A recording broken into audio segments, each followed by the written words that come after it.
Now, many young people, especially young people, find tattoos a creative and artistic way to express themselves and communicate what they feel. But for others, they are potential lifesavers when they're used to display personal medical information. As VOA's Faiza El Masri tells us, medical alert tattoos are gaining popularity.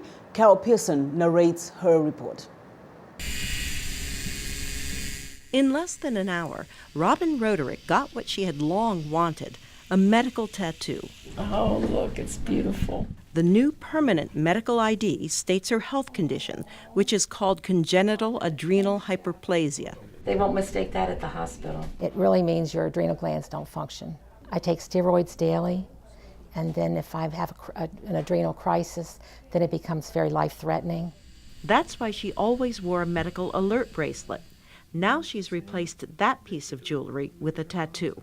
Yep, that's what I want. Tattoo artist Jeffrey Grimmett, owner of Inner Soul Inc. tattoo salon in Mount Airy, Maryland, says the pre-session discussion with the customers is the most important part of the tattooing process. So I can physically see what they're actually have in their head.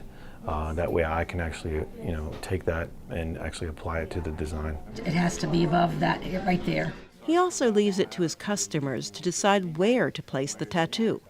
But he says it should be in an accessible place on the body so medical professionals can see it in case of an emergency. Probably somewhere around the wrist or wrist area.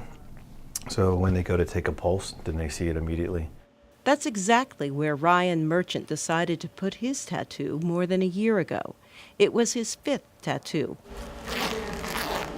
Merchant was diagnosed with diabetes when he was 13 years old. As an electrician, he finds a tattoo more practical and safer than the metal alert bracelet he used to wear. Don't want to wear metal when you're working with electricity, so I would always have to take it off before a shift. Tattooing is minor surgery, so patients should discuss it first with their doctors. Endocrinologist Dr. Salah Aldosuki told VOA in a Skype interview. If not done right, if not done by licensed parlors and by clean and sterile tools, then patients can have infections. Dr. Aldosuki says the medical community needs to come up with some guidelines to standardize the process. But he says more of his patients are getting medical tattoos and are happy with them. We can certainly call it a growing trend amongst patients, in particular with diabetes. Tattoo artist Jeffrey Grimmett also sees more people coming to his salon asking for medical tattoos. And I would say probably maybe 60 to 80 a year. Grimmett says this new trend is good for his business, and he expects it to grow. For producer Faiza Al Masri, I'm Carol Pearson, VOA News.